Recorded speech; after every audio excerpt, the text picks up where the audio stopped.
नमस्कार मित्रांनो, पालघर जिल्ह्यातील प्राथमिक शिक्षकांसाठी सध्या एक अत्यंत महत्त्वाचा आणि चिंतेचा विषय समोर आला आहे. शिक्षकांच्या पदोन्नतीची प्रक्रिया सुरू झाली आहे, पण त्यामध्ये टीईटी डॅश म्हणजेच शिक्षक पात्रता परीक्षेवरून एक मोठा पेच निर्माण झाला आहे. नेमकं प्रकरण काय आहे, शिक्षकांची मागणी काय आणि प्रशासनाची भूमिका काय, हे आज आपण या व्हिडिओमध्ये सविस्तर पाहणार आहोत. पालघर जिल्हा परिषदेच्या शिक्षण विभागाने 24 फेब्रुवारी 2026 रोजी मुख्याध्यापक पदोन्नतीसाठी एक यादी जाहीर केली.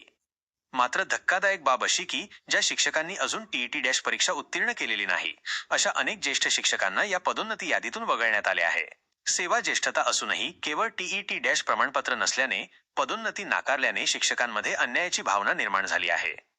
आता तुम्ही म्हणाल, टीईटी डॅश तर अनिवार्य आहे ना? तर याचं उत्तर सर्वोच्च न्यायालयाच्या एका महत्त्वाच्या निर्णयामध्ये आहे. सर्वोच्च न्यायालयाने प्राथमिक शिक्षकांना सेवा कायम ठेवण्यासाठी आणि पदोन्नतीसाठी 31 ऑगस्ट 2027 पर्यंतची मुदत दिली आहे. न्यायालयाचे म्हणणे, 1 सप्टेंबर 2025च्या निर्णयानुसार शिक्षकांना पात्रता सिद्ध करण्यासाठी 2 वर्षांचा वेळ देण्यात आला आहे.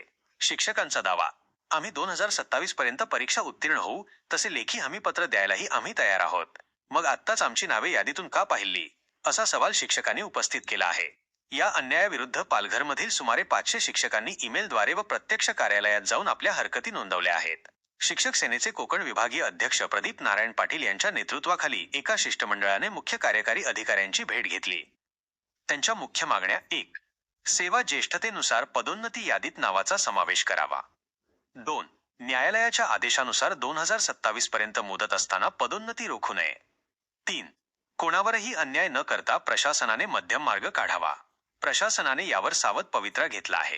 जिल्हा प्रशासनाने स्पष्ट केले आहे की या विषयावर राज्य शासनाकडून मार्गदर्शन मागवले जाईल.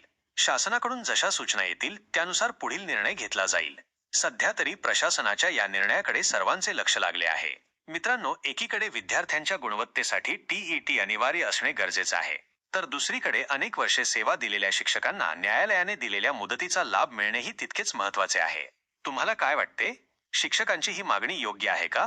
कमेंट्समध्ये नक्की सांगा. शिक्षण क्षेत्रातील अशाच ताज्या अपडेट्ससाठी चॅनलला सबस्क्राईब करा. धन्यवाद.